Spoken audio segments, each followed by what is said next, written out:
Hello students, आज हम शुरू करने वाले हैं एक्सरसाइज 5.2 के अंदर क्वेश्चन नंबर सेकंड। देखो, इससे रिलेटेड हमने एग्जांपल किए भी हैं जिनके अंदर हमने पाइथागोरियन ट्रिपलेट फाइंड किए थे, जिसका एक मेंबर दिया हुआ है, एक नंबर दिया हुआ होता था, बाकी के दो नंबर हम फाइंड करते थे। ठीक है ना। तो इस क्वेश्चन में भी क्या है, right a Pythagorean triplet whose one member is 6 and 14। इनके अंदर देखो ट्रिपलेट्स तीन होते हैं, तीन नंबर होते हैं, जिसके अंदर एक नंबर आपको दिया हुआ है। ठीक है ना। फर्स्ट में 6 दिया हुआ है, सेकंड के अंदर आपको क्या दे रखा है, 14 दे रखा है। तो देखो, सबसे पहले जब अपन पाइथागोरियन ट्रिपलेट फाइंड करते हैं तो उनकी हम जर्नल फॉर्म लिखते हैं। देखो, पाइथागोरियन जो ट्रिपलेट्स जो तीन नंबर होते हैं उनकी जर्नल फॉर्म क्या होती है, 2m m² -1 और m² +1 होती है कि नहीं होती है, बिल्कुल होती है। जिनमें से एक मेंबर दिया हुआ है 6। अब ये जो 6 है वो सबसे स्मॉलेस्ट भी हो सकता है, सबसे ग्रेटेस्ट भी हो सकता है, या फिर मिडिल वाला भी हो सकता है। तो मैंने आपको एग्जांपल के अंदर भी समझाया था, जो पाइथागोरियन ट्रिपलेट का एक मेंबर अगर इवन नंबर है, 6 एक इवन नंबर है कि नहीं है, अगर 6 एक इवन नंबर है तो हमेशा आपको 2m के इक्वल इसको लेट करना चाहिए, यानी कि इसको सबसे स्मॉलेस्ट मेंबर मान लेना चाहिए। जिससे क्या होता है, m की वैल्यू इजीली फाइंड हो जाती है और बाकी के जो दो नंबर है वो भी इजीली फाइंड हो जाते हैं। देखो कैसे, 6 एक इवन नंबर है तो इस वजह से हम इसको सबसे स्मॉलेस्ट लेट करेंगे, 2m के इक्वल लेट करते हैं, 2m = 6। ठीक है ना। अब देखिए, 2 जो इसके मल्टीप्लाई में है, हम इसको राइट में कन्वर्ट कर देते हैं। 2 मल्टीप्लाई से जाएगा डिवाइड के अंदर और डिवाइड होकर कितना आएगा, 3। यानी m की वैल्यू कितनी आ गई, 3 आ गई। अब बाकी के जो दो ट्रिपलेट है हम फाइंड कर लेंगे। सेकंड ट्रिपलेट क्या होता है, m² -1 होता है, m² -1। अब देखो, m की जगह में क्या लिखूंगा, 3² -1, 3 का स्क्वायर 9 -1 आंसर आएगा 8। और जो सबसे लास्ट थर्ड ट्रिपलेट होता है उसकी जर्नल फॉर्म होती है m² +1। तो m की जगह तो मैं लिख दूंगा 3² +1, 3 का स्क्वायर क्या होगा, 9 +1, 9 + 1 क्या हो जाएगा, 10। तो इस तरीके से हमने तीन ट्रिपलेट फाइंड कर लिए, जिसमें से एक तो दिया हुआ था 6, सेकंड क्या फाइंड किया मैंने, 8, और सबसे लास्ट में हो गया 10। आप चाहो तो इनको वेरीफाई भी कर सकते हो। कैसे वेरीफाई किया जाता है, देखो, सबसे पहले हमने तीन ट्रिपलेट 6, 8, 10 फाइंड किए हैं। इनकी प्रॉपर्टी क्या होती है, फर्स्ट का स्क्वायर प्लस सेकंड का स्क्वायर इक्वल्स टू थर्ड का स्क्वायर। ट्रिपलेट उन्हीं को बोला जाता है, पाइथागोरियन ट्रिपलेट जो होते हैं। सबसे पहले देखो, हमें एक मेंबर दिया हुआ था, बाकी के दो मेंबर हमने फाइंड कर लिए। कैसे, उनकी जर्नल फॉर्म से हमने फाइंड कर लिए। जर्नल फॉर्म क्या होती है उनकी, 2m m² -1 m² +1। कोई बच्चा कह सकता है कि सर वन मेंबर है, ये तो कोई सा भी हो सकता है, 2m भी हो सकता है, m² -1 भी हो सकता है और m² +1 भी हो सकता है। तो मैंने आपको एग्जाम्पल में भी बताया था, फिर से बता देता हूं, अगर आपको एक इवन नंबर दिया हुआ है तो सबसे स्मॉलेस्ट के इक्वल लेट करना चाहिए, यानी कि ये जो 6 होगा वो 2m की वैल्यू होगी। इससे आपको m इजीली फाइंड होगा और बाकी के दो ट्रिपलेट आपको फाइंड होंगे। ठीक है ना। अब ट्रिपलेट्स की प्रॉपर्टी क्या होती है, तो ट्रिपलेट्स की प्रॉपर्टी ये होती है कि जो हमने तीन ट्रिपलेट फाइंड किए हैं, फर्स्ट तो दिया हुआ ही था और बाकी के दो 8 और 10, उनको आप असेंडिंग में जमा दो। ये देखो, हमने असेंडिंग में जमा दिया, छोटे से बड़ा। अब इनमें क्या रिलेशन होता है, जो फर्स्ट नंबर है और जो सेकंड नंबर है, उन दोनों के स्क्वायर का जो सम होता है वो थर्ड के स्क्वायर के इक्वल होना चाहिए, तभी वो ट्रिपलेट कहलाएंगे, अदरवाइज नहीं कहलाएंगे। तो देखो, 6 का स्क्वायर क्या होगा, 36, 8 का स्क्वायर 64 और 10 का स्क्वायर होगा 100। और अगर आप इन दोनों को सम करते हो तो 100 आ रहा है कि नहीं आ रहा है, 100 = 100। यानी दो ट्रिपलेट के स्क्वायर का सम जो सबसे ग्रेटेस्ट है उसके स्क्वायर के इक्वल है, यानी ये तीनों पाइथागोरियन ट्रिपलेट फॉर्म करते हैं। अब देखो, जो आपके सेकंड क्वेश्चन है जिसमें एक मेंबर दिया हुआ है 14 और बाकी के दो हमें फाइंड करने हैं। तो जो तीन ट्रिपलेट्स होते हैं, जो तीन नंबर होते हैं, उनकी जर्नल फॉर्म होती है 2m m² -1 और m² +1।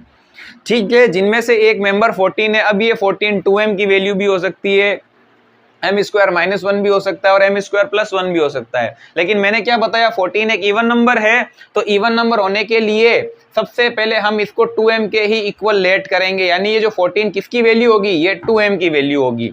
तो हम इसको 2m के इक्वल रखते हैं। उससे क्या होगा, मैं m इजीली फाइंड करूंगा, 2 राइट में जाएगा तो डिवाइड में हो जाएगा, कैंसिल करेगा तो 7, ये मुझे मिली m की वैल्यू। अब सेकंड ट्रिपलेट क्या होता है, m स्क्वायर माइनस वन होता है। अब m की जगह मैं रखूंगा 7 स्क्वायर माइनस वन, 7 का स्क्वायर 49 माइनस वन, ऑब्टेंड हुआ 48। अब है m square plus one. Third triplet क्या है, थर्ड ट्रिपलेट होता है m स्क्वायर प्लस वन। अब देखो m की जगह मैं रखता हूं 7 square plus one, 49 plus one, 49 plus one 50। तो हमने 3 ट्रिपलेट फाइंड कर लिए, जिनमें से एक तो दिया हुआ था 14, दूसरा हमने फाइंड किया 48 और तीसरा हमने फाइंड किया 50। हम वेरीफाई भी कर सकते हैं कि क्या ये तीनों नंबर पाइथागोरियन ट्रिपलेट फॉर्म करते हैं या नहीं करते हैं। ठीक है बच्चों, तो आप एक काम करना, 14, 48 और 50 ये पाइथागोरियन ट्रिपलेट फॉर्म कर रहे हैं कि नहीं कर रहे हैं, तो इनको वेरीफाई करना और मुझे कमेंट करना, ठीक है ना। आप इसको नोट करो, फिर इसका थर्ड और फोर्थ पार्ट सॉल्व करते हैं।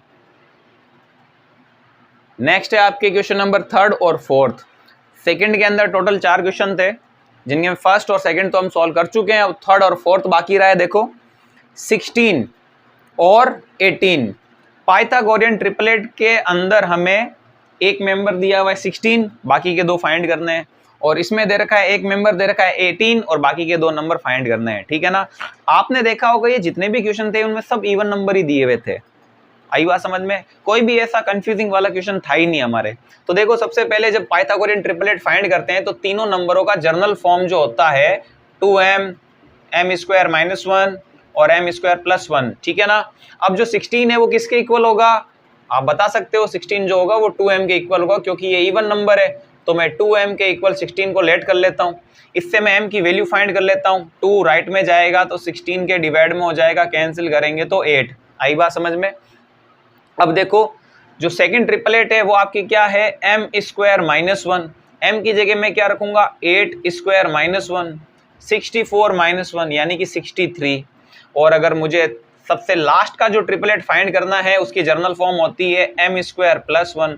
m की जगह मैं 8 रखूंगा, 8 स्क्वायर प्लस वन, 8 का स्क्वायर क्या होगा 64 प्लस वन, 64 प्लस वन 65। तो इस तरीके से हमने क्वेश्चन नंबर थर्ड के अंदर 3 ट्रिपलेट फाइंड किए, जिनमें से एक तो दिया हुआ था 16, दूसरा 63 और तीसरा 65। इन तीनों को भी आप वेरीफाई करना और मुझे कमेंट करना कि ये तीनों पाइथागोरियन ट्रिपलेट फॉर्म करते हैं या नहीं करते हैं। और सबसे लास्ट इसका जो है वो है 18, बाकी के 2 हमें फाइंड करने पड़ेंगे। इसमें भी सबसे पहले जो पाइथागोरियन ट्रिपलेट के 3 जर्नल फॉर्म होती है, एक तो होती है 2m, m square minus one और m स्क्वायर प्लस वन। 18 भी एक इवन नंबर है, तो ये मुझे बताने की जरूरत नहीं है कि ये किसके इक्वल होगा, इसको हम 2m के इक्वल लेट करेंगे। अब m की वैल्यू फाइंड करूंगा तो ये जो 2 इसके मल्टीप्लाई में है, राइट में जाएगा तो डिवाइड में हो जाएगा, 2 18 को कैंसिल करेगा तो 2 9 जा 18, 9 टाइम। 2 से डिवाइड करने का मतलब होता है जस्ट उसको हाफ कर दो, 18 का हाफ क्या होगा 9 होगा। Next step second triplet find करना है, तो वो है आपके m square minus one. m की जगह मुझे क्या रखना होगा 9 पुट करना होगा, 9 स्क्वायर माइनस वन, 9 का स्क्वायर होता है 81 है ना। और 81 माइनस वन, 81 माइनस वन आपको ऑब्टेंड होगा 80। और जो लास्ट ट्रिपलेट है m स्क्वायर प्लस वन, उसकी वैल्यू हम फाइंड करते हैं।